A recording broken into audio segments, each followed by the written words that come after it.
think I cried.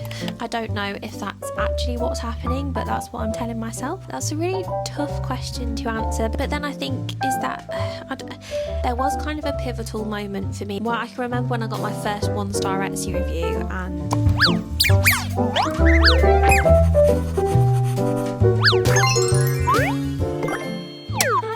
welcome back to a brand new video. I hope you're doing really well. Today is not our usual studio vlog. We have a slightly different video today, and I basically asked on Instagram for some questions from you guys because I said in the next studio vlog I'm going to include a little Q&A section so you guys can ask me anything, and I will put it like as a little section within the studio vlog. But you guys came through and I had so many questions, so I thought I'll actually just do a Q&A video so I can answer as many of them as possible so you guys can hear the answers to the questions that you asked. You may also have realised I have a new sound setup today for today's video. I have caved and jumped on the mini microphone bandwagon and I have absolutely no regrets. It's great. It's a little fluffy microphone. I absolutely love it. I've basically bought this to kind of up my vlogging game when I'm in public because it means that if someone else is recording me, I can literally walk off miles away and the sound will be exactly the same. So I don't have to be literally right in front of the camera, so it's not as obvious that you're vlogging, because I really do get nervous vlogging in public. I don't know why. You'd think that I'd be over that by now, but no, I'm not. So today we have a new microphone and I'm testing it out, and yeah, I'm going to answer a bunch of questions from you guys. Quite a lot of these questions relate to me recently making the decision to go full-time with my small business, so this video is going to be kind of focused on that, but there are some other questions here and there as well. So grab yourself a drink. I've got myself a big tumbler of water, because when I film these videos I get so dehydrated because I'm literally just talking.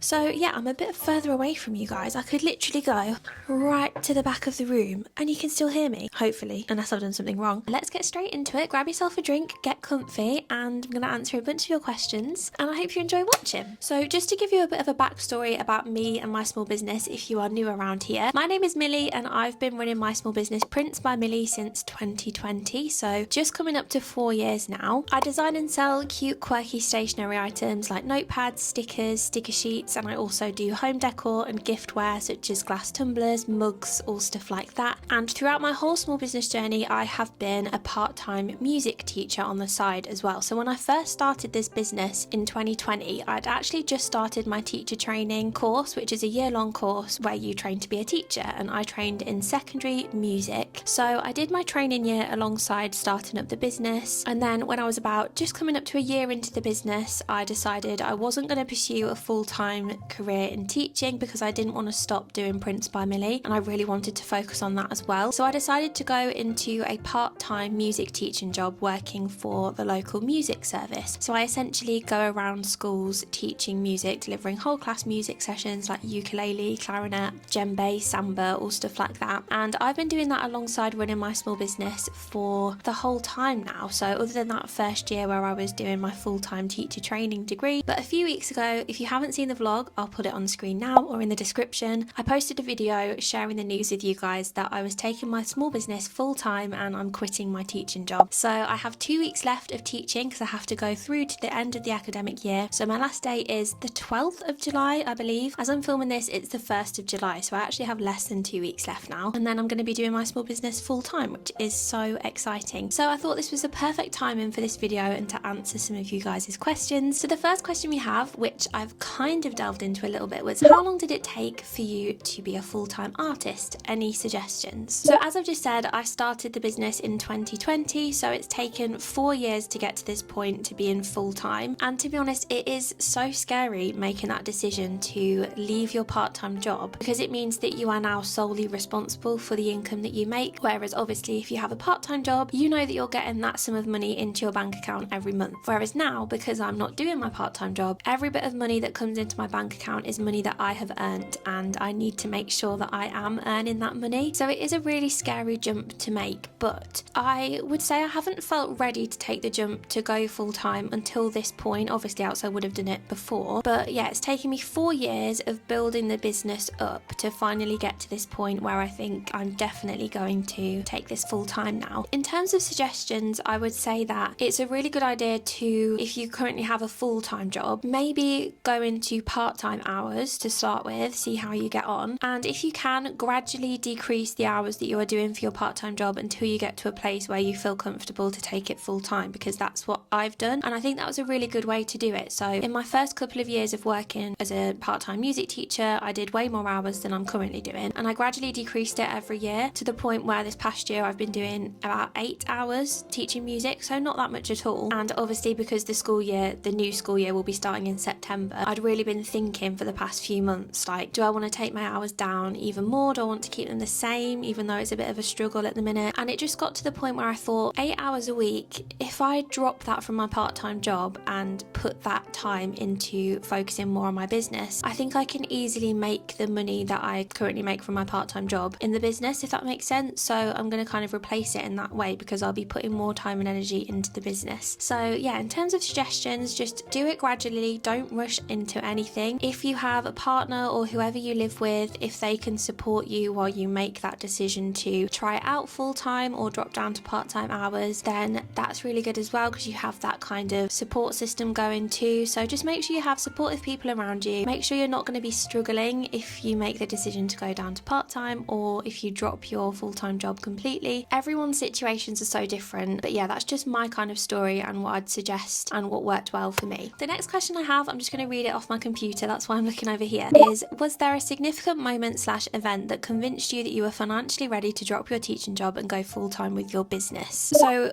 yes, there was. Although I just said it's difficult to know when you are definitely ready to make that jump to go full-time, there was kind of a pivotal moment for me where I thought, I can do this. And it was a few months ago. I had the money from my part-time job drop into my bank account and I hadn't even noticed that it had gone in. I was in a really good place financially where I didn't need that sum of money to come into my bank account, if that makes sense. And that made me think, like, the fact that I'm not waiting on payday and the fact that I don't necessarily need this money in my bank account, it just really made me think, is it worth the stress and the time of doing my part-time teaching job alongside all of this when I'm not in desperate need of that money, if that makes sense? And this happened for the past few paydays. So yeah, it just got to the point where I thought, I don't think I need this burden on me anymore, and I think I can just focus fully on my business. And there were other moments as well, like when I got my paychecks from YouTube for the past few months, and I've been getting more sponsorships over on YouTube, which is building up my income quite a lot. And it's just the fact that I'm diversifying my income so much within my small business, it just makes it a lot easier to make that decision to go full-time, because I'm not just relying on sales of products. That is only kind of a small part of my business income now, which is crazy, but YouTube has definitely kind of taken over my small business income, I would say, and I'm making more from that than I think any other aspect of my business, which is insane. Yeah, it's just kind of working out what you are making from each different part of your business and thinking, do I need this part-time job income? Or even what you could do is, you could, when your part-time job income comes in, put it straight into your savings so that you almost don't have it, if that makes sense, and see if you can live off what you're making from your business that way. You could trial that for a couple of months or 3 months and just see how you get on, and then you'll really know if you can make the jump or not.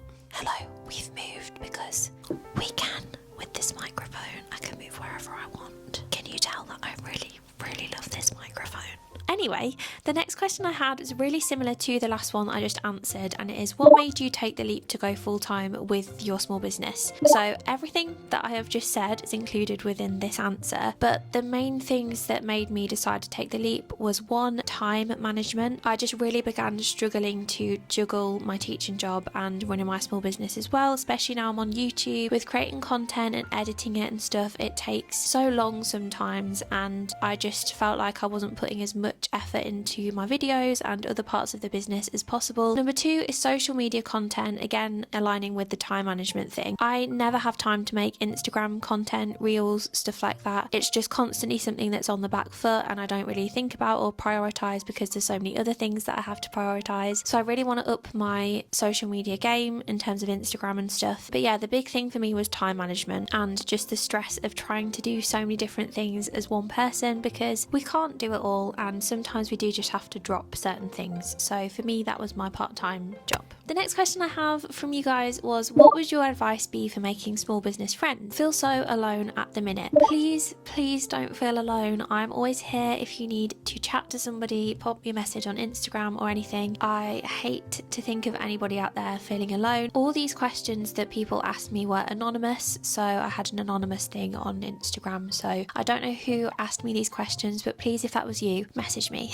But hopefully this answer might help you a little bit. So in terms of making small business friends, I would say joining Patreon groups is something that has really helped me, because I'm a patron at the minute of Emily Harvey Art and Beck from Rebel Jones, and their Patreon communities are just so incredibly supportive, and obviously I have my own Patreon community as well, and I just know that I can go to any people within those Patreon communities, talk to them, have a chat, give them a FaceTime, all things like that. Something just fell over behind me and I don't know what it was. We'll deal with that later. But yeah, I definitely think joining Patreon communities is a thing for me that's really made me gain friends, and as well going to craft markets has been a massive thing for me, because I've met one of my best small business friends at a craft market a couple of years ago, I think it was now, or probably just over a year ago. I can't remember, but it literally feels like I've been friends with her forever. Chloe from Hoppity Designs. I met her at a craft market. She came over to my stall and just said like that she watches me on YouTube and stuff, and I was like, oh really, like where do you live? Because obviously she must live close because she's at the same craft market as me vending, and she was like, oh, I live in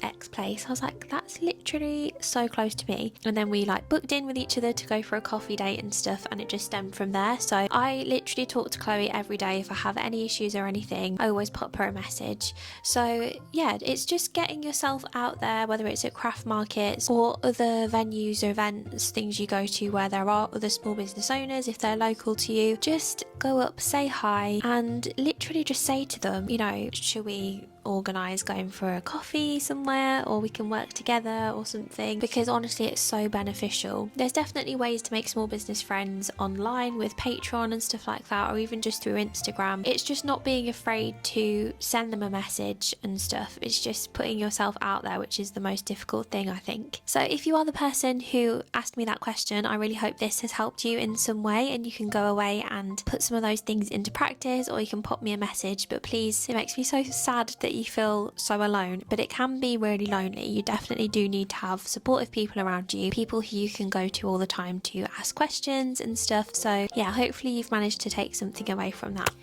The next question I have is, what's the number one ambition you have for your business? First thing that pops into your head, go. Well, the first thing that popped into my head when I read this question was that I wanted to eventually take my business full time. That was the number one ambition for my business, which obviously I've recently made the decision to do. So that just feels amazing. But now that that ambition has been ticked off, I think the next thing for me would be to just really focus on my YouTube channel and continuing to grow it. Like I say in most videos, it is like one of my favorite things to do with my small business is create YouTube content, and I also want to get better over on Instagram. But then I think in terms of ambition, I feel like I should be saying something like I want to open up a high street shop and stuff like that, but honestly that's not an ambition for me. I don't think I want to have a physical store ever. I love selling online. I think for me, I just want to continue growing my YouTube and yeah, make a living off YouTube. I think that is an ambition for me. I think that's what I'm trying to get at and trying to say, is that I want to be able to make a living from YouTube, and then anything else business wise in terms of sales, you know, anything else that comes in, Patreon or stuff like that, would all be just extra income that I can like put back into the business. So if I could make a living and live off just money that I make off YouTube, if that makes sense, then that would be incredible. So that is what I'm going to work towards. I will obviously keep you updated. We'll see how we get on. But yeah, I definitely think that's my next like big ambition for me.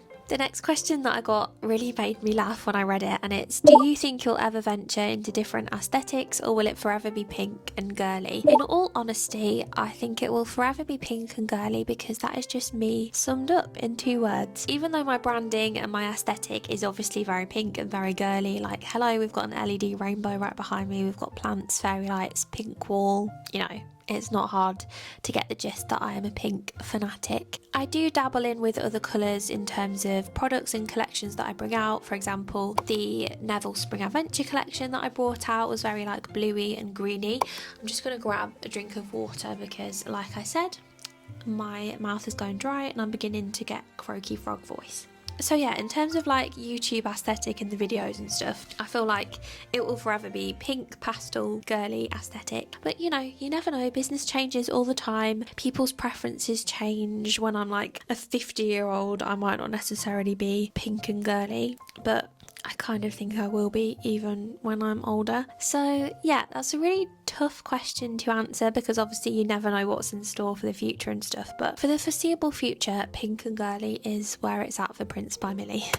So the next question I had from one of you guys was, would you do a collab with other small business owners / creators? 100%. So towards the end of last year, I actually did, or was it in January this year? I can't remember. New Year kind of time, I did a video where I kind of summed up my goals for the year and what they're going to be. And one of them was to do collabs, or at least one collab with another small business owner. That hasn't come to anything yet, but it's definitely something that I would love to do in the future. And it's not something that I've focused on this year as much as I would like to, but especially now because I'm going full time with my business, I 100% want to do a collab with a small business owner now that I'll have more time and energy to put into it. In terms of what that would look like, it would have to be, well, it wouldn't have to be, but the first thing that comes into my mind is that I would design a pattern or something that would then go on a product that someone else makes, or I could work with or collab with another stationery business and we could like do things between us, make the products, design them, you know, stuff like that. So it could look very different depending on which creative or small business owner I did a collab with, but it's definitely something that I would love to do. And I have reached out to a few people, but they've not come to anything yet. But obviously everybody's so busy with their own small businesses and it is a big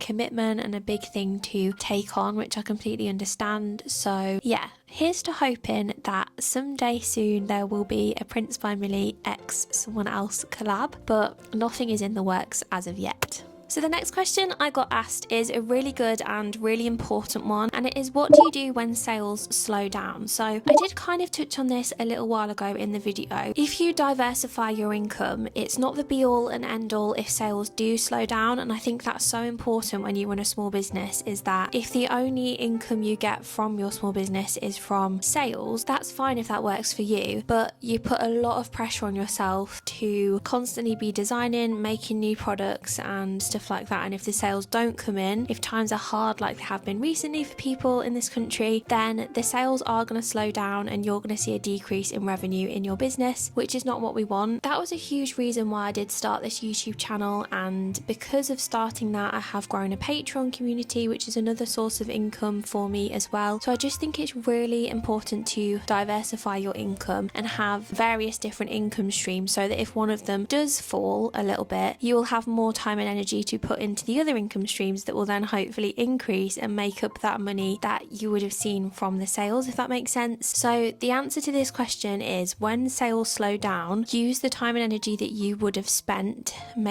packing those orders into other stuff, whether it's creating social media content, planning ahead for ways you can diversify your income within your business. Could you feel comfortable making a YouTube channel and maybe having a Patreon community as a result of that, where people can support you that way as well? There's just so many other ways to create income running a small business than just through sales. Someone else has asked, I'd like to know your routine on how to add the review feature to your website. Which Shopify app would you recommend? So the Shopify app that I use for this, I really love it and it's worked well for me ever since I put it on my Etsy shop, not Etsy, Shopify shop, and it's the Fera reviews app. I think it's Fera or Fera, I don't know how you pronounce it. It's Fera, and it's super easy to sync up with your shop, and basically after someone purchases a product, you can set it to however many days after they purchase that product, they will then get sent an automated email from Fera to encourage them to leave a review, and they can then get like a discount code as a thank you for doing that. So you can set it to 5%, 10%, whatever it is, and then you get notified as well. You get an email whenever someone submits a review, and then you can have a look at the review, you can approve it, you can ask for customers to amend their review if anything went wrong and you then resolve that issue. It's It's really good and there are no features missing that I've ever thought, oh, I wish Farah did this. I really love it, so I would recommend that app for reviews on Shopify. Someone else asked me tips on getting Etsy views. I feel like I'm not in a good place to answer this question really, because my Etsy views have been decreasing for the past 2 years, but I think that's happened with a lot of creatives and small business owners on Etsy. I have really been struggling to get my views back up to where they used to be before, and in all honesty, I'm not sure why they've changed so much or what's happened. I just think Etsy is becoming more and more saturated and there are so many sellers on there compared to when I started 4 years ago, and it's just kind of drowning older sellers out a little bit. I don't know if that's actually what's happening, but that's what I'm telling myself. I'm trying to tell myself that it's nothing that I'm doing, but I have actually recently heard from other people, Abby Nova in particularly, that apparently with the Etsy algorithm at the minute, Etsy seem to like it if you are using Etsy and going on to Etsy every day, you know, changing a tag on a listing or changing some words in a title. Just being active on Etsy apparently is now working towards the Etsy algorithm, and they like to see that. So it's not something that I've tried yet, just because it's just another thing to add to my to-do list, my never-ending to-do list. But that would be one suggestion I would give for trying to up your Etsy views a little bit, just from what I've heard from other people. So definitely bear that in mind, but just the usual things, using kind of niche long-tailed keywords. Don't use really generic keywords and tags, like if you're selling a sticker on Etsy, don't use the tag sticker because it's just a waste of a tag. That will be in your title anyway, so you don't necessarily need to put that in your tags as well. But for example, if it's like a holographic sticker, you could use the tag sparkly sticker or something like that. It's just kind of thinking a little bit outside the box sometimes. So yeah, I don't have too much to say on that because I feel like my Etsy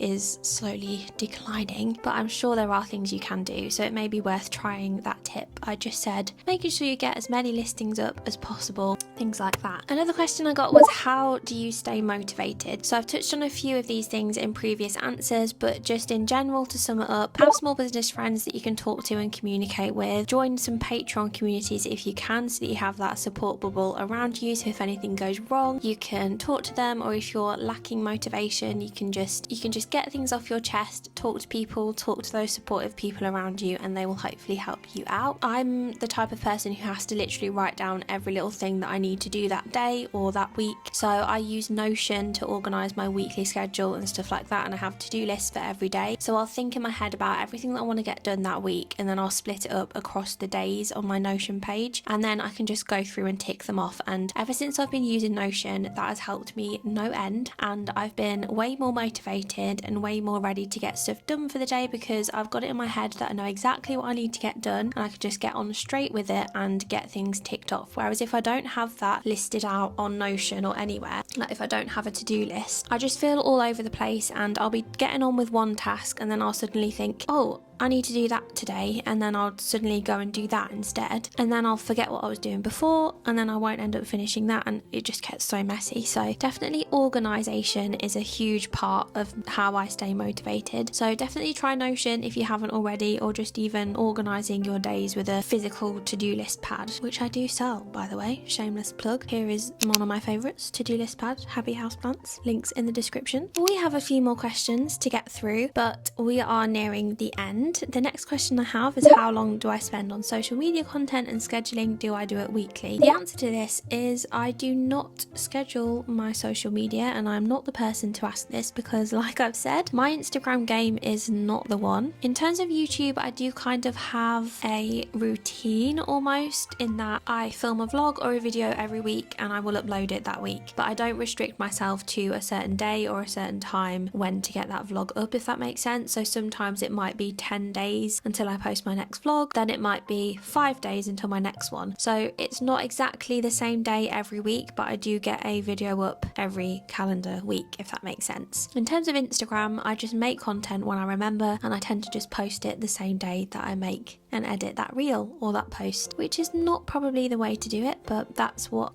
I have been doing. And I don't post as regularly as I should, but like I said, that is something that I'm going to be working on when I've left my teaching job. Another question I got is how to deal with bad reviews. We don't like bad reviews. I have got better at dealing with this as my business journey has grown. Well, I can remember when I got my first 1-star Etsy review and I think I cried, but it was almost like tears of frustration more than anything, because I think they'd given me 1 star for shipping and it was like Christmas time and they'd ordered way too late, and the greeting card that they'd ordered for Christmas arrived after Christmas or something like that. And yeah, it was just really frustrating because I was just thinking that's not my fault at all, but okay. But I definitely just suggest contacting the customer or reply to their review, giving your reasoning for the issue that they have outlined. So for example, I messaged and replied to the review of that customer and just said like, it's completely out of my control, unfortunately. As soon as I send the products, the postage and delivery is completely out of my control, and obviously there's seasonal delays as it's Christmas and stuff like that, and you can offer them some sort of compensation if you want to, like a discount code for future purchase, but obviously don't feel like you have to do that if it's not your fault. It is really difficult, but just trying to reason with the customer as much as you can, I'd say, is definitely a good thing to do. And hopefully if the issue is then resolved, you can always ask them and say to them that you would really appreciate it if they would consider amending their review now that the issue has been resolved, and hopefully they then might change it from a 1 star to, I don't know, a 3 or 4 star, which is better than